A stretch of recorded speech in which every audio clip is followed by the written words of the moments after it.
কিছু আমার বাড়ির আমগো জ্যাঠাতো ভাই হওয়া সম্পর্কে ওরা আমার বউ আমার বাচ্চা করে এই মাছ দৈত করতে আইয়ে কোবাইতে আইয়ে আমার আরও কয়েকবার ধাক্কা দিছে তোর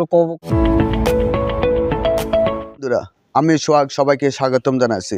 আজকে আমি আপনাদেরকে এমন এক ভাইয়ের গল্প বলবো, যিনি দীর্ঘদিন প্রবাসে অতি কষ্ট মাথার ঘাম পায়ে ফেলে শুধুমাত্র পরিবার প্রিয়জনের মুখে হাসি ফুটাতে দিনরাত পরিশ্রম করে গেছেন। সে দীর্ঘ পরিশ্রম, তার কি কি ত্যাগ আর কি কি অর্জন, সেসব নিয়ে আমরা কথা বলবো।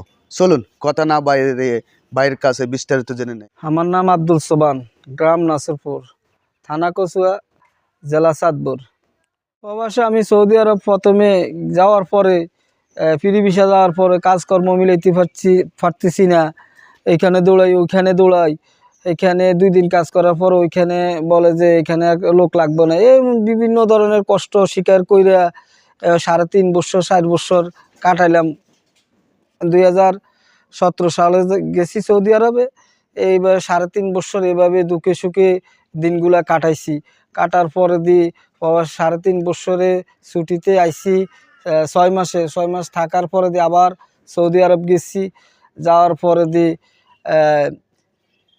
7-8 দিন পরে জায়গায় একটা চাকরি বাকরি পাইছি এক সৌদির বিভিন্ন ফল ফ্রুট একটা সুপার মার্কেট হিসাবে আমি ওখানে চাকরি বাকরিতে গেছি।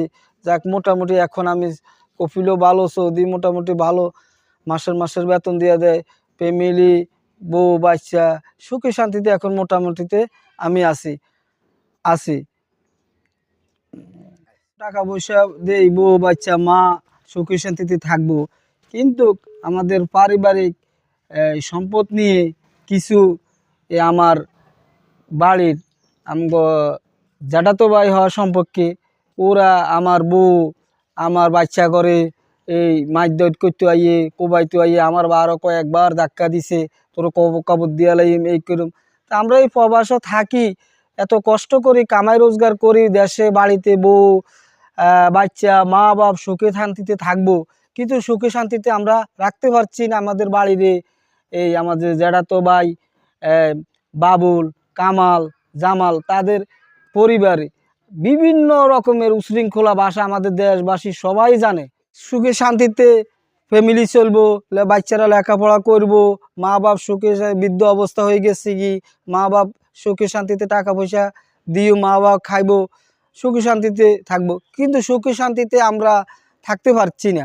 আমাদের বাড়ির জামাল কামাল বাবুল এরা আমগোতাই সম্পত্তি হাইব। বিগত দিনে আমি ছুটিতে আসার পরে গ্রামবাসী এখন আসার কথা ছিল না, আমারে আমগো পাশের বাড়ি সত্তর কাকা বলছে যে সোবান তুই দেশ বিগত দিনের এই বাবুলগোর সাথে তো এই আমাদের আরও গল্প শুনতে, প্রবাসী ভাইদের কষ্ট একটু সার্থক করতে আপনার মূল্যবান লাইক কমেন্ট শেয়ার দিয়ে আমাদের সাথে থাকার অনুরোধ জানাচ্ছি।